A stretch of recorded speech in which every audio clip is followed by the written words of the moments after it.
नमस्ते, भारत माता की जय। मैं नैना गबे और आप लोगों के बीच 5 मिनट का समय लेना चाहूँगी। और अभी कोरोना की स्थिति हमारे देश में जिस प्रकार से है और उसका भयानक मंजर देखने को मिल रहा है, 3.5 लाख करीब हर रोज़ केसेस, साथ में 2000 या उससे अधिक की मौतें बहुत ही तकलीफदेह है। अब मैं फिर से मोदी जी पर आना चाहूँगी। मोदी जी, आपने ये क्या किया? पिछले वर्ष जब कोरोना था तब आपने पूरी तरह से लॉकडाउन किया था, वो शायद सफल भी था। और इस साल 2021 की जब शुरुआत हुई तब ने आपने पूरी तरह से खुला कर दिया। आपने कहीं भी लॉकडाउन का कोई मतलब ही नहीं रह गया, सिर्फ इसलिए कि केवल चुनाव थी और उसमें चुनावी राज्यों में आपको रैलियां करनी थी।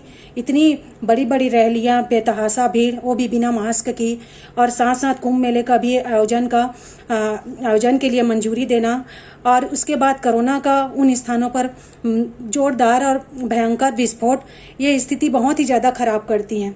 इसके साथ साथ मोदी जी, आपको ये बोलना मैं चाहूँगी कि आपने एक किस प्रकार से देश का प्रतिनिधित्व किया। आपने ये क्या किया? आप प्रधानमंत्री हैं, उसके बावजूद भी आपको नहीं मालूम कि देश में वैक्सीनेशन की क्षमता क्या है। आपने उस समय उल्टे सीधे बड़बोले बयान दिए। आपने विदेशों को वैक्सीन के एक्सपोर्ट भी किया, और आपको ये नहीं मालूम था कि हमारे देश में कितनी वैक्सीनेशन की ज़रूरत है। अभी जिस रफ्तार से यहाँ वैक्सीनेशन हो रहा है, वो मुश्किल से 10% लोगों को ही हो पाया है। और अगर इसी तरह से यही रफ्तार चलती रही तो 2023 तक भी शायद वैक्सीनेशन ना हो पाए। ये बहुत ही ज़्यादा खतरनाक और भयानक मंजर है। इसके साथ साथ ये भी बोलना चाहूँगी कि जिस प्रकार आपने अलग अलग रेट रखे हुए हैं, एक देश एक वैक्सीन और एक ही रेट होना चाहिए, लेकिन केंद्र को वैक्सीन 150 रुपये में मिल रही है और हमारे भूपेश बघेल जी की सरकार को, हमारी सरकार को वो वैक्सीन 400 रुपये में मिल रही है। इस प्रकार का अन्याय आप कैसे कर सकते हैं और क्यों कर रहे हैं? भला हो हमारे कांग्रेस सरकार की, हमारे भूपेश बघेल जी की सरकार की, जो वैक्सीन को मुफ्त में दे रहे हैं, लेकिन आपको इस प्रकार की राजनीति अभी तो नहीं करनी चाहिए।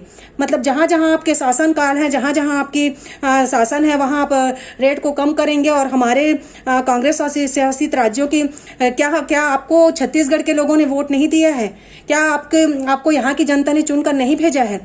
मतलब मैं क्या बोलना चाहूँ, द गार्जियन पत्रिका है, इंटरनेशनल पत्रिका है, उसके अनुसार उन्होंने ये लिखा है कि भारत की रूह एक अंधेरी राजनीति में खो गई। ये पूरी तरह से सही है, और बहुत ही ये भयानक मंजर है, बहुत ही तकलीफदेह मंजर है।